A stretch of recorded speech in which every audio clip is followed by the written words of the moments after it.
ప్రేక్షకులందరికీ నమస్కారం. ప్రస్తుతం మన స్టూడియోలో ప్రముఖ ఆధ్యాత్మికవేత్త శ్రీచక్ర ఉపాసకులు మణికంఠ శర్మ గారు మనతో ఉన్నారు. గురువుగారితో మాట్లాడదాం. నమస్కారం గురుగారు. పరమేశ్వరార్పణమస్తు.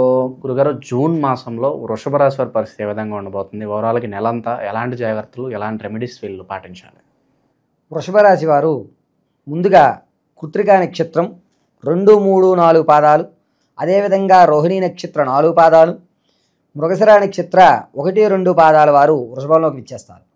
వృషభ రాశి వారు ఎంత పని చేస్తున్నా కూడా తమ శ్రమకు తగ్గ ఫలితం లభించక ఇబ్బందులు పడుతూ, అరే నా జీవితం అంతా ఇలాగే ఉంటుందా, నాకంటూ భగవంతుడు ఒక అవకాశం కూడా ఇవ్వలేకపోతాడా ఏమిటి అని ఆశాజనకంగా చూసేటువంటి వ్యవస్థ నడుస్తూ ఉంటుంది. మంచి రోజుల కోసం ఎదురు చూస్తూ ఉంటారు వీళ్ళు. బేసిక్గా మంచి రోజులు, మంచి అవకాశం అనేది ఒక్కసారి వస్తూ ఉంటుంది. ఆ అవకాశం వీళ్ళకి గుర్తించడమే సమస్యగా ఉంటుంది.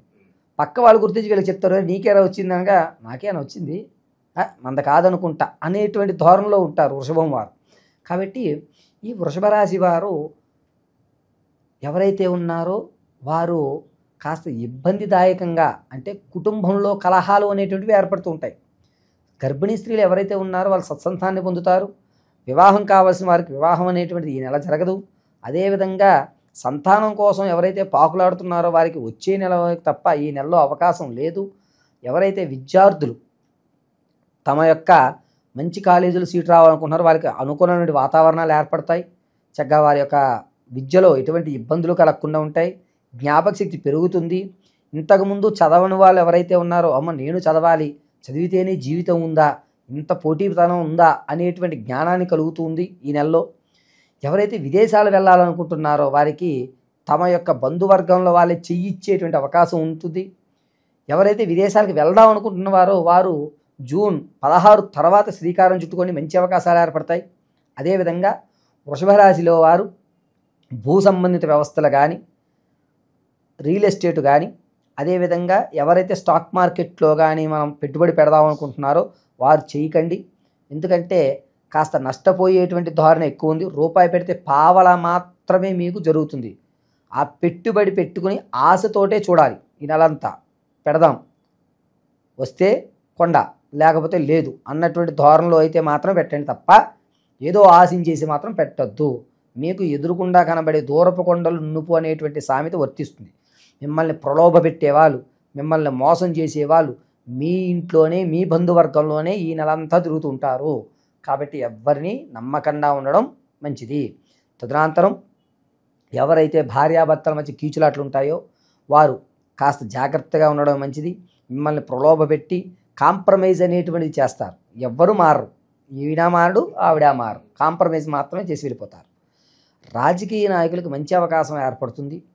ఎవరైతే సినీ రంగంలో ఉన్నారో వారికి అంత ఆశాజనకంగా ఉండదు. సాంఘిక సాంస్కృతిక కార్యక్రమాల్లో పాల్పంచుకుంటున్నారో వారికి మంచి అవకాశాలు అనేటువంటివి ఏర్పడుతున్నాయి. అంతేకాకుండా ఈ రాశిలో ఉన్నటువంటి వారు వ్యాపారం ప్రారంభం చేద్దాం అనుకున్న వారు జూన్ 9వ తారీఖు తర్వాత నుంచి ప్రారంభం చేసుకోండి.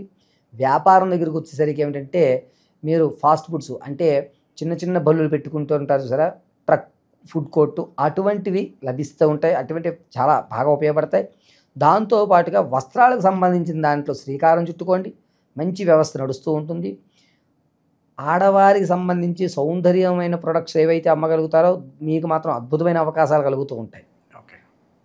ఇక కుటుంబంలో మనం ఎంత చెప్పినా కూడా మన మాటకు విలువ లేకపోవడం వల్ల మనమేదో తప్పు చేస్తున్నాం అనేటువంటి దాంతో మనల్ని బ్లేమ్ చేసేటువంటి అవకాశం కలుగుతుంది వృషభ రాశి వారికి. ఎంతసేపటికి ఎంత న్యాయం చెప్పండి, ఎంత ధర్మంగా ఉండండి, మీదే తప్పు అనేటువంటి వ్యవస్థ నడుస్తుంది. శరీరంలో మాత్రం ఎముకలకు సంబంధించిన చాలా జాగ్రత్తగా ఉండాలి. వాహనాల మీద ప్రయాణం చేసేటప్పుడు సెల్ఫ్ డ్రైవ్ అనేది చాలా ఇంపార్టెంట్. వేరే వాళ్ళని నమ్ముకుని మాత్రం మీరు ఎక్కద్దు. ఎముకలకు సంబంధించిన యాక్సిడెంట్లు అనేటివి ఏర్పడుతూ ఉంటాయి. అంతేకాకుండా ఎక్కడైతే మెడ నరాల వ్యవస్థ ఉంటుందో అవి ఇబ్బంది పడేటువంటి విధంగా ఉంటుంది. ఆర్థికంగా కోల్పోయేటువంటి అవకాశం ఎక్కువ కనబడుతుంది. ఇదే విధంగా ధనం కానీ, బంగారు ఆభరణాలు కానీ, వస్తు సామాగ్రిలు కానీ ఇవి పోగొట్టుకునేటువంటి అవకాశం, అంటే నమ్మి ఇచ్చి మోసపోయేటువంటి అవకాశమే. అప్పు తీసుకురారా నాయన అని చెప్పి చైన్ ఇచ్చారనుకోండి, ఆడ అట్ని చెట్టు వెళ్ళిపోతాడు. అప్పు మీరు ఎవరికి ఇచ్చినా ఆ అప్పు మీరు తీరుస్తారు, మీకైతే అప్పు పుట్టదు. అది ఈ రాశి వారికి కూడా నడుస్తుంది. పైగా వృషభ రాశి వారు ప్రతినిత్యము కూడా త్వం దుర్గాయై నమః అని కానీ, క్లీం శ్రీం దుర్గాయై నమః అని కానీ, జగజ్జనని అనేటువంటి దుర్గాదేవి ఆరాధన చేయడం ఉత్తమం. గులాబీ పువ్వులతో ఆదివారము శుక్రవారం రోజున దుర్గాదేవి అర్చన గావించినట్లయితే కనుక మోసపూరితమైనటువంటి వ్యవస్థలు వెళ్లకుండా మీ స్థితి అనేటువంటిది మారేటువంటి అవకాశాలు ఏర్పడుతుంటాయి. ఒకవేళ ఈ ఆరాధన చేయలేకపోతున్నాం గురువుగారు, ఏమి చెయ్యాలి అనేటువంటి వారు ప్రతినిత్యము వేరుశనగ గింజలు తీసుకుని ఆ వేరుశనగ గింజలు మిక్సీ పట్టి అందులో బెల్లం ముక్కలు తురిమి అవి రెండూ కలుపుకొని ఏదన్నా చుట్టూ మొదట్లో వేయడం అనేది చాలా శ్రేష్టం. ఏ రోజుకి ఆ రోజు వేరుశనగ గింజలు మిక్సీ పెట్టుకోవాల్సిందే, ఒకసారి పట్టుకుని డబ్బాలో పెట్టుకోవడం పనికిరాదు. వృషభరాశి వారు తమ యొక్క స్థానాన్ని ఉన్నతంగా ఏర్పరచుకోవాలి అంటే ఏదన్నా అమ్మవారి దేవాలయంలో అమ్మవారి నమస్కారం చేసుకుని గులాబీలతో అర్చన అనేటువంటిదే ప్రాధాన్యంగా నడుస్తూ ఉంటుంది.